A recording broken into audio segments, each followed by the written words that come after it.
नमस्कार दोस्तों, आप सभी का स्वागत है आपके अपने यूट्यूब चैनल स्टडी विथ विकास पाठक में। दोस्तों, आज का वीडियो बहुत ही इम्पोर्टेंट है। इस वीडियो में मैं बात करने वाला हूं आप सभी से भारत के राष्ट्रगान और भारत के राष्ट्रगीत के बारे में। देखिए दोस्तों, आप सभी तो देशभक्त हैं, ये तो मैं मानता हूं, लेकिन आप सभी को क्या पता है कि राष्ट्रगान जो आज हमारा जन गण मन है वो इतना आराम से लिखा गया होगा, या उनके साथ कोई भी परेशानी नहीं हुआ होगा, या तो राष्ट्रगीत को अपनाने में कितने आसानी या कितना कष्ट झेलना पड़ा होगा। ठीक है, तो आज हम लोग पूरा कंप्लीट इसका बैकग्राउंड देखने वाले हैं, राष्ट्रगान का और राष्ट्रगीत का पूरा इतिहास देखेंगे कि कैसे कैसे और किन किन दौर से गुजरना पड़ा हमारे राष्ट्रगान और राष्ट्रगीत को। तो आप सभी वीडियो पर बने रहें, बहुत ही इंफॉर्मेटिव वीडियो है। यहाँ से आपको कॉम्पिटिटिव एग्ज़ाम के लिए, चाहे तो फिर आपको एक देशभक्त, अपने जो देश के नागरिक हैं, देश के नागरिक को भी इतनी चीज़ें पता होनी चाहिए। ठीक है, अगर एक आप देश के नागरिक हैं तो आपको भी एक इतने आइडिया होनी चाहिए अपने राष्ट्रगान और राष्ट्रगीत के बारे में। तो चलिए वीडियो को स्टार्ट करते हैं दोस्तों। अगर आप चैनल पर नए हैं तो चैनल को सब्सक्राइब करके बेल आइकन को प्रेस कर लीजिए, क्योंकि इसी तरह से लेटेस्ट नोटिफिकेशन आपको मिलते रहेंगे और यहाँ पर इस चैनल में आपको इम्पोर्टेंट जानकारियाँ दी जाती है। ठीक है, तो चलिए वीडियो को स्टार्ट करते हैं। तो सबसे पहले हम लोग देखेंगे इसमें राष्ट्रगान का क्या इतिहास रहा है। तो कहा जाता है कि दुनिया का सबसे पुराना राष्ट्रगान गॉड सेव किंग, ठीक है, दुनिया का सबसे पुराना राष्ट्रगान जो है वो गॉड सेव किंग ब्रिटेन का है, जिसे 1825 में तैयार किया गया था। 1825 में ब्रिटेन का जो राष्ट्रगान था गॉड सेव किंग, उसको तैयार किया गया था।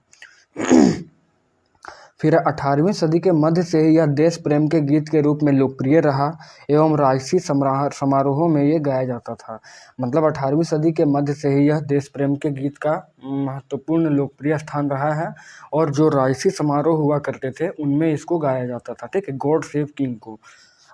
तो 19वीं एवं 20वीं सदी के आरंभ में अधिकांश यूरोपीय देशों ने ब्रिटेन का अनुसरण किया। कुछ राष्ट्रगान खास उद्देश्य से लिखे गए, जबकि अन्य को पहले से मौजूद धुनों में अपनाया गया। जो पहले से धुन मौजूद था उसमें इसको अपनाया गया। अब बात करेंगे हम लोग कि भारत का राष्ट्रगान जो था, भारत का जो राष्ट्रगान था, देखिए भारत में दो मुख्य चीज़ें हैं, एक तो राष्ट्रगान है और दूसरा राष्ट्रगीत है।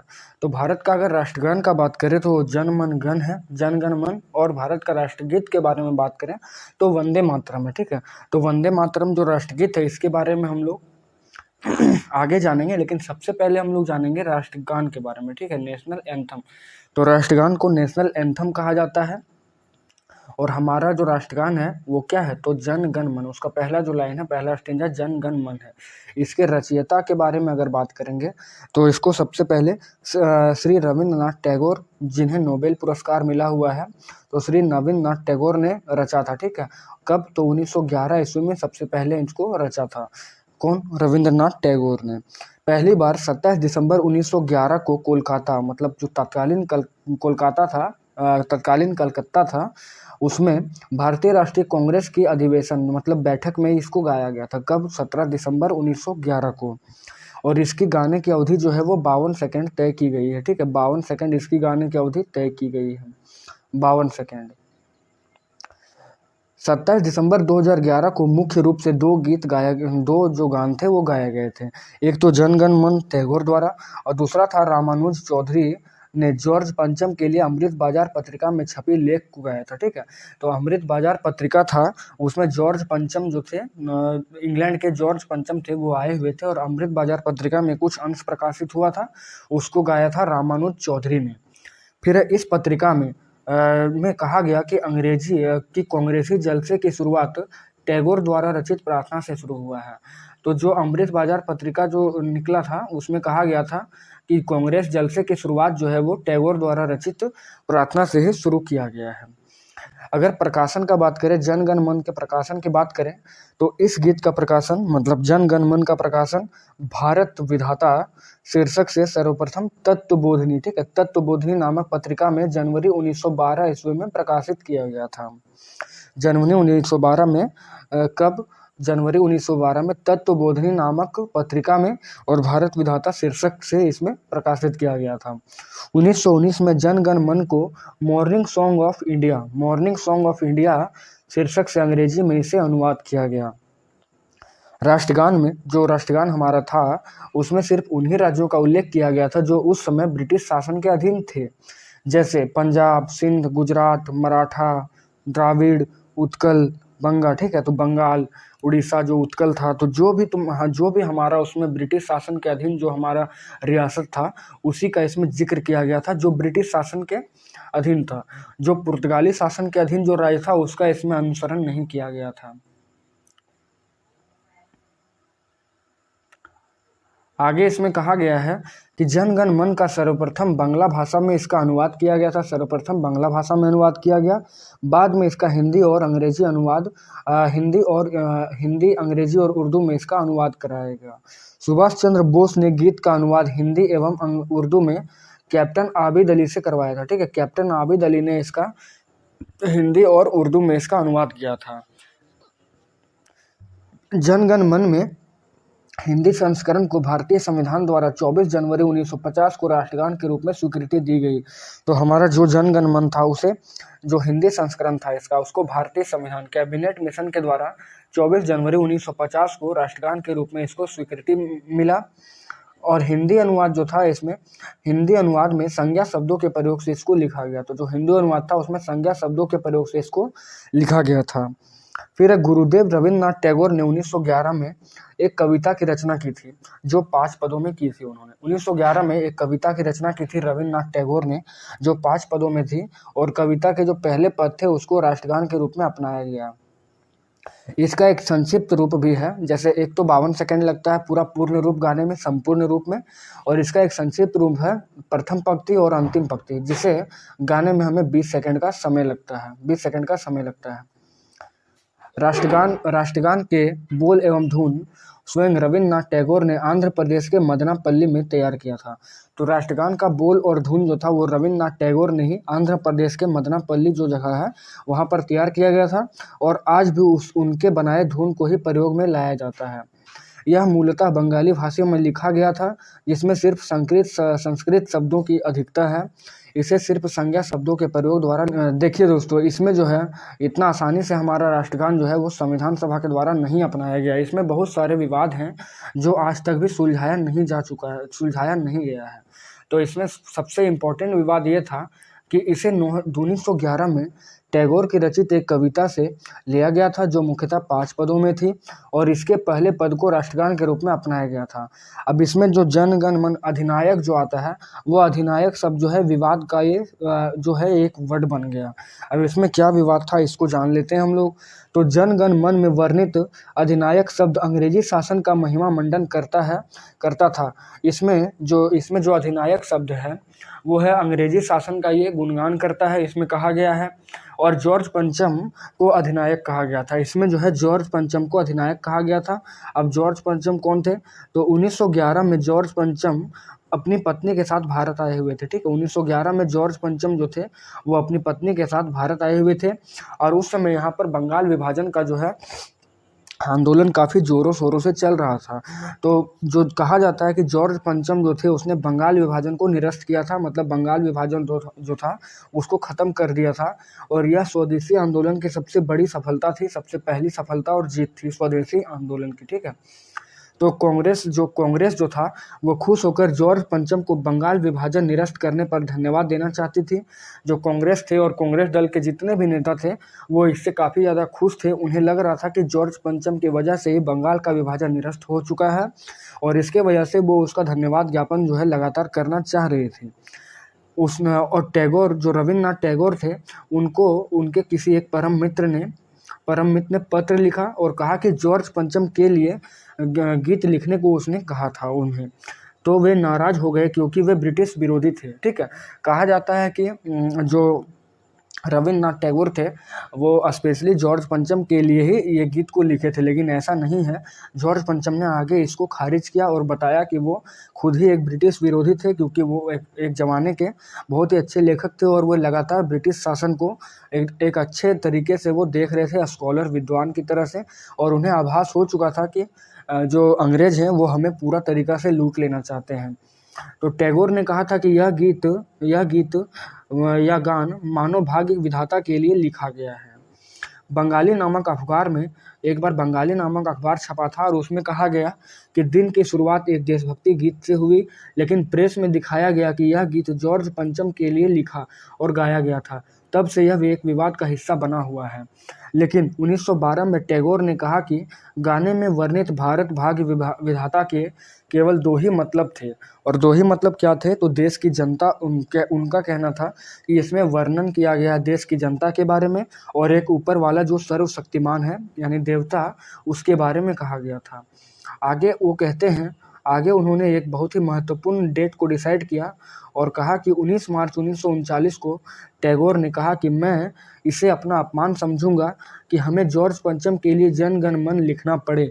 यदि मुझे किसी भी तरह के आरोपों का जवाब देना पड़े तो मैं दूंगा। उन्होंने कहा कि मैं इतनी बड़ी मूर्खता कभी नहीं कर सकता कि जॉर्ज पंचम की मैं प्रशंसा करूं, क्योंकि मैं खुद ही एक ब्रिटिश शासन का विरोधी रहा हूं। तो मैं जॉर्ज पंचम के लिए यह गीत कैसे लिख सकता हूं। तो इस प्रकार से 1939 तक में जाकर जब टैगोर ने ये बात बताया, तभी इसके लिए जिज्ञासा जो है थोड़ा शांत हुआ और कहा गया कि नहीं, टैगोर ने हमारे इंडिया के लिए ये जो राष्ट्रगान है वो लिखा था। अब कुछ इम्पोर्टेंट फैक्ट्स हम लोग देख लेते हैं राष्ट्रगान से रिलेटेड, कुछ इम्पोर्टेंट फैक्ट्स, जिसमें सबसे पहली रचना 1911 में की गई। सबसे शुरुआत बार गाया गया इसको 27 दिसंबर 1911 में कोलकाता अधिवेशन, कांग्रेस के कोलकाता अधिवेशन में। और राष्ट्रगान का दर्जा इसे दिया गया वो 24 जनवरी 1950 को, किसके द्वारा, कैबिनेट मिशन संविधान सभा के द्वारा।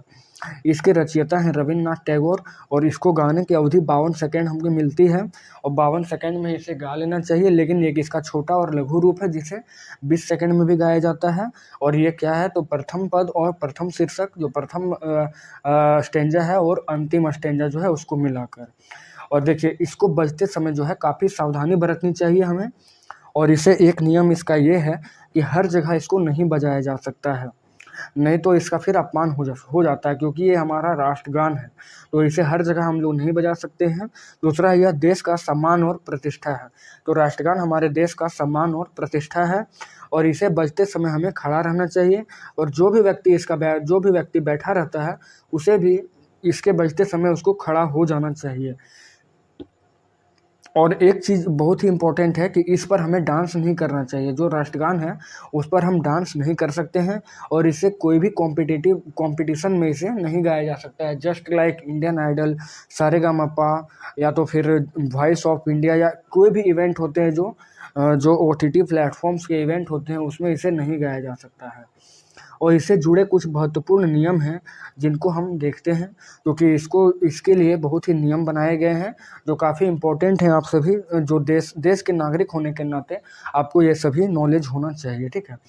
तो कानून के मुताबिक, जो लॉ के मुताबिक, राष्ट्रगान गाने के लिए किसी को भी बाध्य नहीं किया जा सकता है। अगर राष्ट्रगान गाने अथवा बजने के दौरान कोई व्यक्ति शांतिपूर्ण खड़ा है तो इसे राष्ट्रगान या राष्ट्र के प्रति कोई अपमान नहीं माना जा सकता है। इसमें क्या कहा गया है दोस्तों, कि कानून के मुताबिक अगर राष्ट्रगान गाने के लिए हम किसी को बाध्य नहीं कर सकते हैं, और अगर राष्ट्रगान गाने अथवा बजने के दौरान कोई व्यक्ति अगर शांतिपूर्ण खड़ा है तो इसे राष्ट्रगान या राष्ट्र के प्रति कोई भी अपमान इसको नहीं माना जा सकता है। उसके बाद नेक्स्ट है इसमें कि राष्ट्रगान के नियमों का पालन नहीं करने तथा राष्ट्रगान का अपमान करने वाले व्यक्ति के खिलाफ prevention of insult to national honour act 1971 की धारा 3 के तहत इसमें कार्रवाई की जा सकती है। अगर राष्ट्रगान का पालन हम नहीं करते या बज रहा है और हम खड़े नहीं हैं तो उसका अपमान हो सकता है, और अपमान अगर हम करते हैं तो उसके लिए धारा बना हुआ है जिसमें prevention of insult to national honour act 1971 की धारा 3 है। इसके तहत मुझ पर या किसी और पर जो इंसल्ट कर रहा है उस पर इसके लिए कार्रवाई किया जा सकता है। और नेक्स्ट है कि भारत सरकार के आदेशों के अनुसार फिल्मों के प्रदर्शन के दौरान यदि फिल्म के किसी भाग में राष्ट्रगान बजता है तो हमको खड़ा होना आवश्यक नहीं है, ठीक है, या गाना आवश्यक नहीं है। लेकिन इसमें एक अपडेट आया हुआ है कि कुछ समय पहले आई रिपोर्ट में यह कहा गया है कि अब फिल्म में यह यूज नहीं हो सकता है, और फिल्म शुरू होने से पहले ही इसे बजाया जाता है और गाया जाता है एवं इसका सम्मान दिया जाता है। ठीक है। अगर फिल्म देखने जा रहे हैं तो उसके पहले सिनेमा घरों में इसे बजा दिया जाएगा और जितने भी जो दर्शक हैं वो इसका सम्मान करेंगे, गाएंगे और खड़े होकर इसका आदर करेंगे, ठीक है। कुछ समय पहले सोशल मीडिया, ईमेल, व्हाट्सएप पर एक फर्जी मैसेज शेयर किया जा रहा था कि यूनेस्को ने जन गण मन को बेस्ट नेशनल एंथम चुना है, पर यूनेस्को ने इस खबर को खारिज कर कहा कि उसने ऐसा नहीं किया है। बेसेंट थियोसॉफिकल सोसाइटी की प्रिंसिपल और कवि जेम्स एच कजिन्स की पत्नी मार्गरेट ने राष्ट्रगान के अंग्रेजी अनुवाद के लिए म्यूजिकल नोटेशंस तैयार किए थे। म्यूजिकल नोटेशंस इसके लिए तैयार किए गए थे और साल 2005 में कई लोगों ने प्रदर्शन किया और राष्ट्रगान से सिंध शब्द को कश्मीर से बदलने की मांग की। इसके बदले में ये दलील दी गई थी कि सिंध अब पीओके का हिस्सा है। फिलहाल इसमें कुछ अभी एक्शन नहीं लिया गया है। तो 2005 में क्या किया गया, लोगों ने इसके लिए प्रदर्शन किया था और कहा था कि राष्ट्रगान से जो सिंध शब्द है, सिंध शब्द को कश्मीर से बदलने की मांग की गई थी। इसके बदले में दलील दी गई कि जो सिंध है अब पीओके मतलब पाक ऑक्यूपाइड कश्मीर का हिस्सा है, इसलिए इसे हटा दिया जाना चाहिए। फिलहाल इसमें अभी तक कोई एक्शन नहीं लिया गया है। अब देखेंगे हम लोग राष्ट्रगान का एक झलक, ठीक है। राष्ट्रगान जो है इसका एक झलक देख लेते हैं कि राष्ट्रगान हमें क्या कहता है। तो उसका कहना है, जन गण मन अधिनायक जय हे भारत भाग्य विधाता, पंजाब सिंध गुजरात मराठा द्राविड़ उत्कल बंगा, बिंद हिमाचल यमुना गंगा, उछल जल्दी तरंगा, तब शुभ नामे जागे तब शुभ आशीष मांगे, गाए तब जय गाथा जन गण मंगल दायक जय हे भारत भाग्य विधाता, जय हे जय हे जय हे जय जय जय जय हे। तो जो इन्होंने लिखा है, जो रविन्द्रनाथ टैगोर लिखे थे, इसका जो हिंदी अनुवाद किया गया, हिंदी में इसका अर्थ क्या बताता है, ये काफ़ी इम्पोर्टेंट है जानना आप सभी के लिए। तो हिंदी में इसका अर्थ कहा जाता है कि जन गण मन में बसे उस अधिनायक की जय हो जो भारत के भाग्य विधाता हैं। उसका नाम सुनते ही पंजाब, सिंध, गुजरात और मराठा, द्राविड़, उत्कल, बंगाल, विंध्य, हिमाचल व यमुना और गंगा से हिंद महासागर यानी जलधि मतलब जल का जगह तक उत्साह की तरंगें उठती है। सब तेरे पवित्र नाम पर जाग उठते हैं, तब तुमसे पवित्र आशीष पाने की अभिलाषा रखते हैं। सब तेरे ही जय गाथाओं की गान करते हैं। जन गण मंगल के दायक की जय हो, हे भारत के भाग्य विधाता, विजय हो विजय हो विजय हो, तेरी सर्वदा विजय हो। अगर इसका एक ठो और हिंदी अनुवाद देखेंगे तो इसमें कहा जाता है कि सभी लोगों के मस्तिष्क का शासक कला तुम हो, भारत की किस्मत बनाने वाले तुम्हारा नाम पंजाब, सिंध, गुजरात और मराठों के दिलों के साथ ही बंगाल, उड़ीसा और द्राविड़ों को भी उत्तेजित करता है। इसकी गूंज विंध्य और हिमाचल के पहाड़ों में भी सुनाई देती है। भारत समुद्र की लहरों द्वारा गुणगान किया जाता है। वो तुम्हारे आशीर्वाद के लिए प्रार्थना करते हैं और तुम्हारी प्रशंसा के लिए गीत गाते हैं। तुम्हारे हाथों में सभी लोगों की सुरक्षा का इंतजार है। तुम भारत की किस्मत को बदलने वाले, जय हो जय हो जय हो तुम्हारी।